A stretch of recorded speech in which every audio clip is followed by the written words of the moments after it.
예, 오늘은 우리가 수학적 확률과 통계적 확률에 대해서 한번 이야기해 보도록 하겠습니다. 아마 우리가 이제 확률이라는 단어는 아마 많이 학생들이 들어봤을 겁니다. 그죠?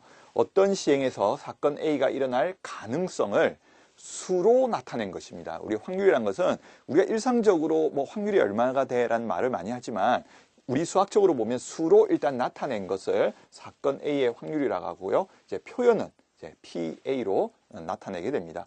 자, 그럼 이제 수학적 확률에 대해서 한번 이야기해 보면요. 어떤 시행의 표본 공간 S가 M개의 근원 사건으로 이루어져 있고 각 근원 사건이 일어날 가능성이 모두 같은 정도로 기대될 때 사건 A가 R개의 근원 사건으로 이루어져 있으면 사건 A가 일어날 확률 PA를 이렇게 정의한다라고 되어 있습니다. 말이 너무 어렵죠. 그래서 우리가 이제 주사위 예를 들어서 한번 다시 설명을 하도록 하겠습니다. 자, 주사위를 던지는 시행을 하겠습니다. 그렇다고 하면 표본 공간이 6개의 근원 사건, 1부터 6까지의 6개의 근원 사건으로 이루어져 있고요. 그 다음에 우리가 각 근원 사건이 일어날 가능성이 모두 같다. 그죠? 정상적인 주사위라면 1이 나올 확률이나 2가 나올 확률, 아니면 6이 나올 확률이 동일하겠죠.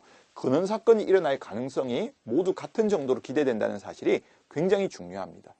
그 다음에 우리가 사건 A를 정의를 해볼까요? 홀수가 나오는 사건이라고 한다면 3개의 근원 사건이 되겠죠. 1, 3, 5. 그렇게 됐을 때 우리가 확률 PA를 어떻게 계산하냐면 표본 공간의 원소의 개수이기 때문에 6개가 될 거고요. 그 다음에 우리가 이야기했던 홀수가 3개가 되겠죠. 그래서 6분의 3, 물론 약분을 하면 2분의 1이 되겠죠. 그래서 2분의 1로 정의하고 자, 이것을 사건 A가 일어날 수학적 확률이라고 한다라고 합니다. 그래서 우리가 지금까지 잘 알고 있던 확률과 동일합니다. 그런데 갑작스럽게 용어가 나와서 학생들이 조금 힘들어할 수 있는데 그러나 우리가 하나의 개념을 정확하게 정리하고 갈 게 있습니다. 근원 사건이 일어날 가능성이 모두 같은 정도로 일단 기대가 된다는 이게 중요합니다. 그래서 학생들이 많이 하는 질문 중에 우리가 공을 뽑는 시행을 한 번만 간단하게 생각을 해보겠습니다.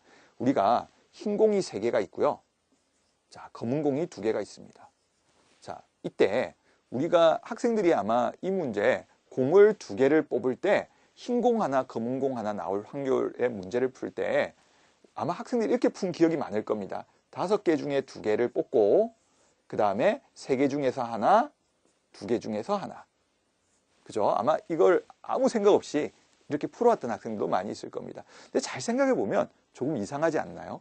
왜 그러냐면 흰 공이 지금 제가 다른 공인지 같은 공인지를 이야기를 안 했습니다. 근데 만약에 같은 동일한, 색깔도 동일하고 크기가 동일한 흰 공 3개와 동일한 조건의 검은 공 2개라고 해봅시다. 이상하잖아요. 그런데 우리가 이렇게 푸는 이유가 있습니다. 왜냐하면 흰 공과 검은 공을 근원 사건으로 만약에 한다라고 하면 각 근원 사건이 일어날 가능성이 같지를 않습니다. 그러니까 쉽게 말하면 흰 공이 나올 가능성과 검은 공이 나올 가능성이 다르게 된다는 거죠.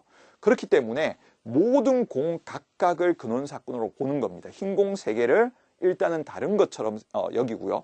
검은 공 2개도 다른 것처럼 여겨서 전체 5개가 서로 다른 5개에서 2개를 선택하는 게 되고 서로 다른 3개 중에서 하나, 서로 다른 2개 중에서 하나를 선택한다라고 봐야 됩니다. 그래서 우리가 확률에서는 가장 중요한 거는 근원 사건이 일어날 가능성을 같은 정도로 기대되게 하는 이 작업이 가장 중요합니다. 그래서 한번 꼭 기억을 해주시면 좋을 것 같습니다. 자, 우리 그럼 간단한 예제를 통해서 한번 확인해 보겠습니다. 자, 동전의 앞면에 1, 뒷면에 3을 써서 주사위와 함께 던질 때 동전에 써 있는 숫자와 주사위의 눈의 수의 합이 7 이상일 확률이 되겠습니다. 자, 동전은 일단은 앞면과 뒷면이 있죠. 근데 여기 이 동전은 특이하게도 숫자가 표현이 되어 있습니다. 그리고 주사위는 이제 6개의 선택이겠죠. 그럼 이제 전체 표본 공간은 2가지, 동전의 선택이 2가지고요. 주사위의 선택이 6가지가 되겠습니다. 근데 우리가 이게 동시에 일어나는 거잖아요. 그래서 곱의 법칙이 적용이 돼서 우리가 표본 공간은 총 12개가 되겠습니다. 자, 그 중에서 두 숫자의 합이 7 이상이 되는 거죠. 그럼 일단 동전을 앞면에 1이 나왔다고 생각을 해보면 주사위의 경우는 반드시 6이 되어야지만 합이 7이 되겠네요. 그럼 이때가 동전이 1이 나왔을 때는 이 경우밖에 없을 것 같고요. 자, 동전이 뒷면이 3이 나왔다면 이 뒤에 있는 숫자는 조금은 자유롭겠네요. 그죠? 4도 가능할 것 같고요. 5도 가능하고 6도 가능하겠습니다. 그죠? 합이 다 7 이상이 되니까요. 그래서 우리가 지금 우리가 생각한 정의한 사건 A에 대한 원소의 개수는 4가지가 되겠네요. 그죠? 그래서 근원 사건의 우리가 표본 공간에서 근원 사건의 개수가 총 12개였고요. 그 중에서 우리가 지금 사건 A가 4가지가 되기 때문에 우리는 약분을 해서 3분의 1이라는 확률을 구할 수 있을 겁니다. 자, 그래서 우리가 이제 지금처럼 나열하고 우리가 해당하는 거 구하는 거는 우리 학생들이 아주 자연스럽게 잘 하고 있을 겁니다. 근데 하나 꼭 기억해 줄 거는 근원 사건의 개념을 한 번만 더 확인해 주도록 부탁드립니다. 자, 마지막은 이제 통계적 확률인데요.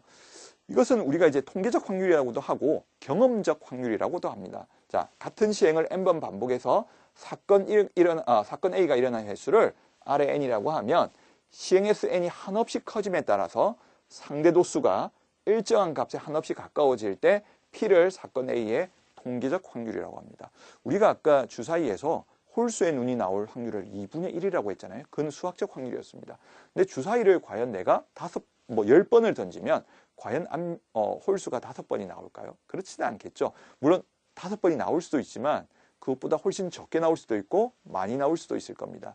그러나 여기서 이야기하는 것은 뭐냐면 그 시행을 한없이 커지면, 그죠? 그러니까 우리가 주사위를 던진 시행을 예를 들어 100번, 1000번, 10,000번처럼 그 횟수를 늘려감에 따라서 실제로는 어떤 일정한 값에 우리 여기서 말하는 일정한 값은 2분의 1이겠죠. 2분의 1이 한없이 가까워지게 되고 그래서 그것을 우리가 통계적 확률이라고 하게 됩니다. 실제로 이제 학생들이 이제 극한의 개념을 생각해 보시면 우리 이 통계적 확률의 어떤 극한 값은 우리가 알고 있는 수학적 확률의 근접해 감을 알 수 있을 겁니다. 그래서 또 오늘도 몇 가지 용어를 우리가 한번 정리해 봤습니다. 한번 정확하게 다시 한번 읽어봐 주시고요. 그래서 기억을 해주시면 우리가 문제를 좀 더 정확하게 푸는데 도움이 될 것 같습니다. 오늘은 여기까지 하겠습니다.